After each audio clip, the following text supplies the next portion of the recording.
Hello, BookTube.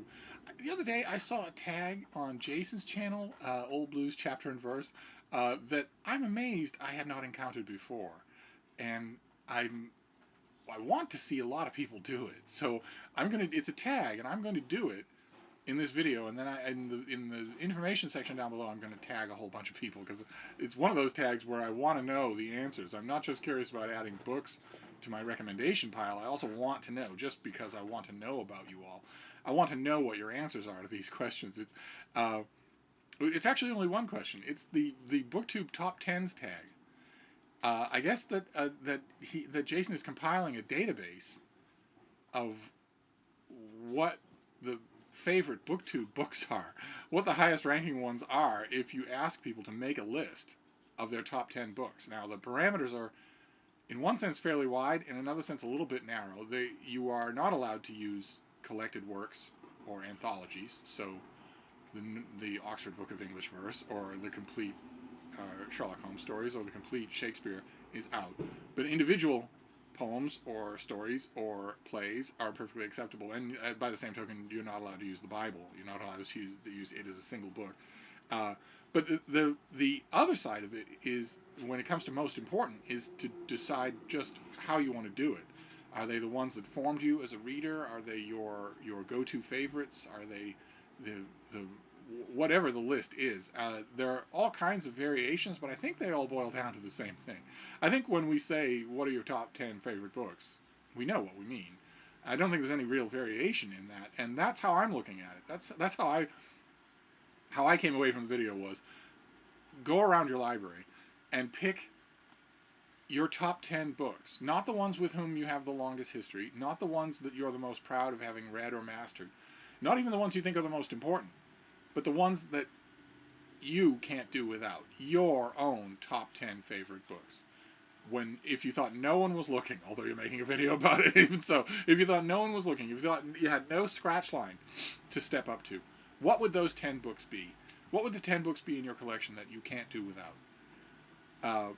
And I automatically assumed when I was done with this video and I thought, well, I want to do this, I automatically assumed that process would be easy for me. And then I thought, well, no, a lot of that is name checking. A lot of that is history. You have a long history with a lot of books that you've traveled all over the world with, that you've read many, many times. That's not the same thing. What are the ones that strike you right to your heart as a person, as a reader? What are the top 10, regardless of what the book is, and whether or not it, quote-unquote, should be on the list? And once I dropped away that momentum and started thinking that way, it turned out to be a little bit tough to do. I wouldn't have believed it, but it took me a little time, and it was fascinating as a process. And I'm hoping that if the rest of you do this, you will also find it fascinating. And I actually did narrow it down to 10, and the reason that I know that my selection process was not artificial and that it was not warped on purposes of this tag is that when I was done, I had no second thoughts at all. I would not change this roundup, and I would not go back for another book. Of course, I wish it were a top 20, but I'm okay with this being the top 10. That's kind of amazing to me. It's amazing to me when a book tag teaches me something about myself as a reader, and I'm willing to bet it will do the same to you. So I wanted to show them to you. Jason offered his top 10 without commentary. I have been searching my memory for any time in my life when I've done anything without commentary. I can't come up with a single example, so I probably won't. But I'll try to keep it brief. So the first one is The Tale of Genji by Murasaki Shikabue. This is a lovely Tuttle reprint paperback of the Arthur Waley translation. It's the first and still, in my opinion, the best novel of them all. An enormous story from the Heian period of Japan about a beautiful boy who becomes a beautiful man and who blunders and seduces and trims his way through life, and all the people around him in his orbit at the imperial court. There's nothing about it that should put it on this list for me. There's nothing about it that should have made me go back to rereading it over and over and over again. And in addition to the fact that the plot is so silly, and it doesn't come to any kind of conclusion, the way, for instance, the very similarly plotted Tom Jones does. There's also the fact this is the only book on this list that I have never read in the original. I've only ever read Genji in translation. That's a weird feeling.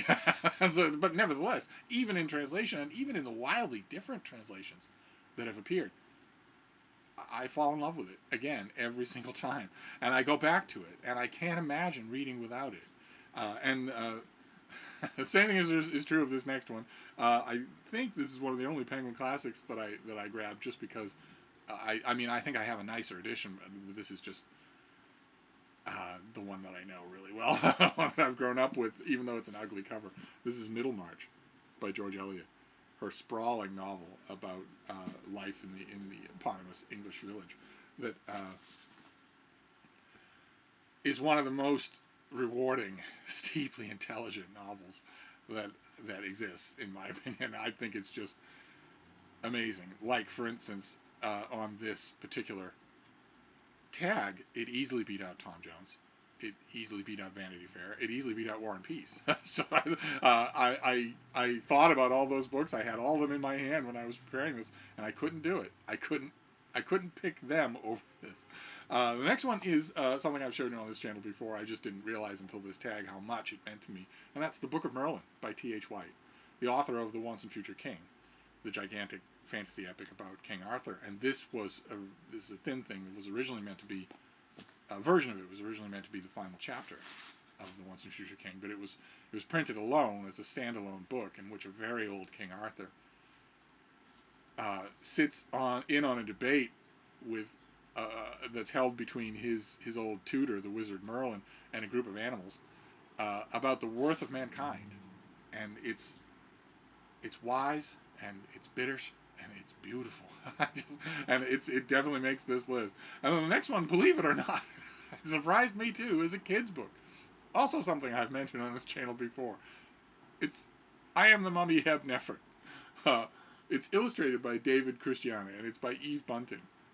And it is just a children's illustrated book about a little girl named Heb Nefert in ancient Egypt, who has a pet cat and bright jewelry, and eventually is betrothed to a boy who will rule the Twin Lands, and everything is wonderful, and everything is brightly colored, and then time passes, and long time, and her spirit sees her body shriveled and mummified in a glass case at a museum.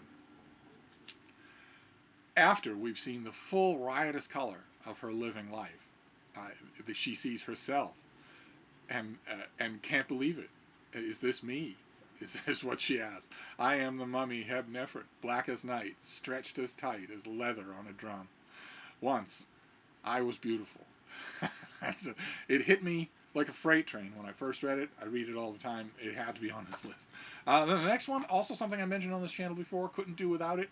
It's, in my opinion, the greatest essay in the English language, A Room of One's Own by Virginia Woolf, which was originally commissioned by her to just be a study of women and writing, women in literature, but she transformed it into something much more, into a meditation on women and power and creativity and privacy that once it was published, I don't think it's a benchmark of thinking, of gender-related thinking, but also, in my opinion, much more powerfully, it's a benchmark piece of writing about writing.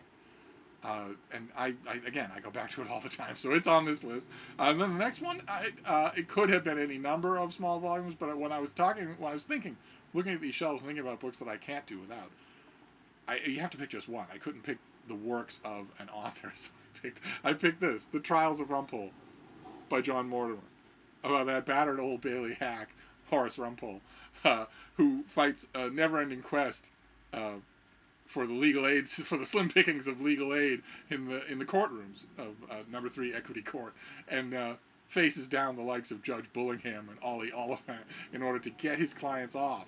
And they're books that I fell in love with were the original collection of short stories, the Trials of Rumpole and Rumpole a la carte and all that sort of stuff. There are also later novels that are every bit as good, but I can't do without the mythological world that John Mortimer created, and I was kind of amazed on this top 10 that although Rumpole made it, P.G. Wodehouse did not. It's just, then that's the sort of thing I'm talking about. When you're not talking about, when you're not talking about proprieties, when you're not talking about building a syllabus, when you're just talking about yourself, purely yourself, that flash reaction. If I weren't doing that, of course I would say, well, by all accounts, P.G. Wodehouse is a more accomplished humorist than John Mortimer, but I'm not talking about all accounts. We're not talking about that in this tag. We're talking about you personally. And I love P.G. Wodehouse. I love the Jeeves and Wooster stories, but I don't love them more than Rumpole, so it had to be on the list. And then the next one is another Penguin classic, and it's Horace. Since we have to choose, I will say the Odes of Horace. An old friend, a dear old friend. Can't do without him. Never really any doubt that he would be on this list. That would not have been possible. I had many surprises in compiling this, but that would not have been possible. The next one, another novel, Pride and Prejudice, Jane Austen. Not Jane Eyre, not Wuthering Heights, not Mansfield Park, not Persuasion, not any of the other tremendous Victorian novels. I've got 2 Victorian novels on this list, and they both had to be there. And Pride and Prejudice. This list is kind of sort of going in ascending order, and Pride and Prejudice I cannot do without. I don't know what's in that book. I've tried hard to figure out why it has the spell that it does on me. I imagine I'm not the only reader who's tried hard to figure that out. I've never come up with an answer. I don't think anyone ever has. But once it gets you, it's indispensable. And the next one is a gigantic work of nonfiction. I think we've seen it on this channel before, probably in passing in a library tour. And it's this. It's 7 Pillars of Wisdom by Lawrence of Arabia.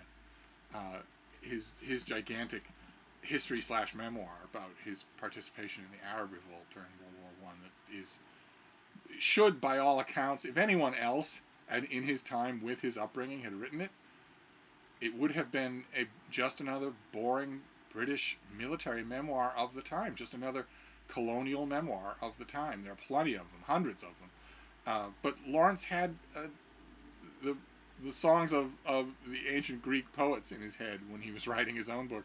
And that, again, should make his response to those poets unbearably pretentious. But it's not. Instead, he wrote a modern epic.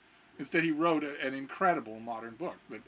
I was looking at my shelves. I had like a stack of books that I assumed had to be on this list. And one by one, they all dropped away, but this one didn't. And then the last book is my favorite book of all time. This is Ovid's Metamorphoses. This is the Golding translation, but I'm not really talking about this version. I'm talking about the original. And Ovid is Quicksilver. His book is brilliant. You may have seen Lukáš and Elena Macrodina doing an Ovid read-along without me.